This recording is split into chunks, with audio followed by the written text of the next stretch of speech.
So now we start CBC complete blood count whole interpretation in this video।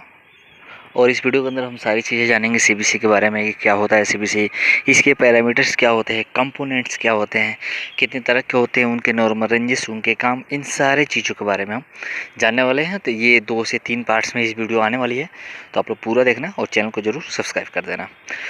तो सबसे पहले हम चालू करते हैं कंप्लीट ब्लड काउंट।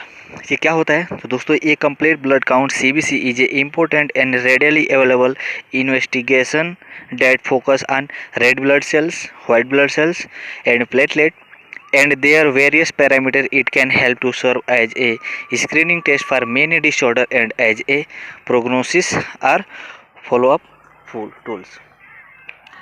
यानी कि जो ये टेस्ट होता है सीबीसी का दोस्तों, इसका ये एक स्क्रीनिंग टेस्ट होता है और इसमें आप डब्ल्यूबीसी, प्लेटलेट और आप इसके अंदर वाइट ब्लड सेल्स के बारे में जान सकते हैं।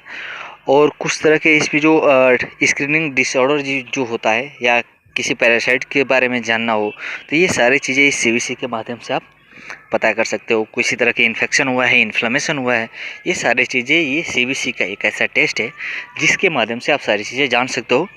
तो स्क्रीनिंग के तौर पे और जो सीबीसी होता है इसका मेन फोकस यही होता है कि ये सारी चीज़ें पता करना कि इसकी कंडीशन आपके शरीर में, आपके ब्लड के अंदर कैसा है।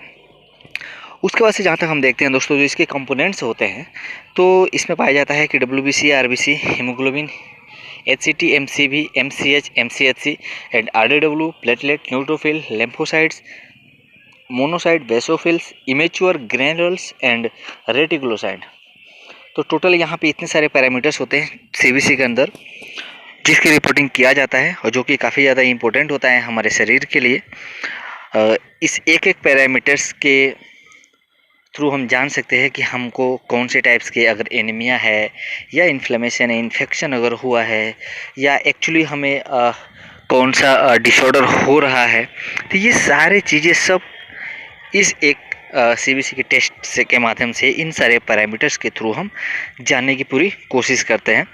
जिसमें इमेच्योर ग्रैनुल्स जो होता है, इमेच्योर न्यूट्रोफिल्स, इन सब के बारे में दिखाया जाता है। और जो रेटिकुलोसाइट काउंट होता है वो कभी कभी सीबीसी के अलावा अलग से भी देखने को मिलता है। तो ये सारे टेस्ट हमको सीबीसी के टेस्ट में देखने को मिल जाता है। जहाँ तक इसके अब नॉर्मल रेंजेस की बात करेंगे हर एक पैरामीटर्स के बारे में, तो उसमें जो आरबीसी होता है उसका नॉर्मल रेंजेस होते हैं 4.7 से 6.1 मिलियन सेल्स पर क्यूबिक मिलीलीटर और फीमेल में 4.2 से 5.4 मिलियन सेल्स पर माइक्रो लीटर। लेकिन अलग अलग लेबोरेटरी में अगर आप कराते हो तो जो इसके रेंजेस होते हैं वो थोड़ा बहुत आपको कम ज़्यादा देखने को मिल जाता है, पर यूनिट सेम रहता है, यूनिट में कोई डिफरेंस देखने को नहीं मिल जाएगा।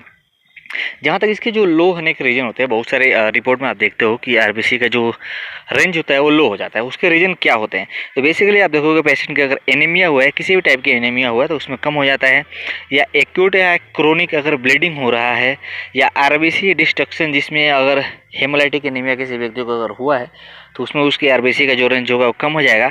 न्यूट्रिएंट डेफिशिएंसी यानी कि आयरन डेफिशिएंसी, विटामिन B12 और फोलिक एसिड यानी कि विटामिन B9 का अगर रेंज आपके शरीर में कम होता है तो उसके वजह से भी जो आरबीसी होता है वह कम हो जाता है। बोन मैरो डिसऑर्डर अगर होता है या डैमेज होता है किसी कारणवश, तो जो बोन मैरो होता है हमारा वो आरबीसी को ठीक तरीके से प्रोड्यूस नहीं करता है, जिसकी वजह से जो उसका रेंजेस होता है वह कम हो जाता है। फिर उसके बाद आप देखोगे क्रोनिक इन्फ्लेमेशन डिसीज अगर किसी व्यक्ति को हुआ है तो उसमें भी इसका रेंजेस कम हो जाता है। और प्रायतः आपको देखने को मिलता है कि अगर किडनी फेलुलर कोई पेशेंट है जिसको किडनी की बीमारी है तो उसमें भी आरबीसी का जो लेवल होता है वो कम हो जाता है, जो मेडिसिन चलाया जाता है उसकी वजह से। जहाँ तक नेक्स्ट पैरामीटर्स की हम बात करेंगे तो उसमें आता है कि जो हमारा आरबीसी होता है वो हाई होने के रीज़न क्या होते हैं। तो आप उसमें देखोगे अगर किसी पेशेंट को पॉलीसाइथेमिया अगर हुआ है तो उसमें जो आरबीसी होता है वह बढ़ना चालू हो जाता है। डिहाइड्रेशन की वजह से हमारे शरीर के अंदर पानी की मात्रा कम हो जाती है, जिससे अगर आप जांच कराते हो तो आपका जो आरबीसी होता है उसका काउंट हाई हो जाता है। अगर पल्मोनरी डिसीज अगर हुआ है तो उसमें भी हाई हो जाएगा। किडनी या अदर ट्यूमर अगर कोई प्रॉब्लम हुआ है, एरिथ्रोपोइसिस हुआ है तो उसमें भी बढ़ जाएगा। स्मोकिंग कोई व्यक्ति अगर ज़्यादा मात्रा में कोई व्यक्ति अगर स्मोकिंग करता है तो उसमें बढ़ जाता है। जेनेटिक डिसऑर्डर किसी को हुआ है या कोशिश हुआ है, हीमोग्लोबिन ऑक्सीजन रिलीज ऑटोमेटिकली अगर होता है इन सब चीज़ों में, या किसी को जेनेटिक डिसऑर्डर है, किसी की फैमिली में अगर पहले से ही ऐसा कोई प्रॉब्लम है, जैसे कि आप देख सकते हो अगर पॉलीसाइथेमिया वीरा अगर हुआ है तो उस पेशेंट की फैमिली में आप देखोगे कि जो इसके रेंजेस होते हैं वो ये जेनेटिकली रूप से, यानी कि जीन्स के द्वारा ये एक दूसरे में ट्रांसफ़र होते हैं, तो ऐसा हो सकता है।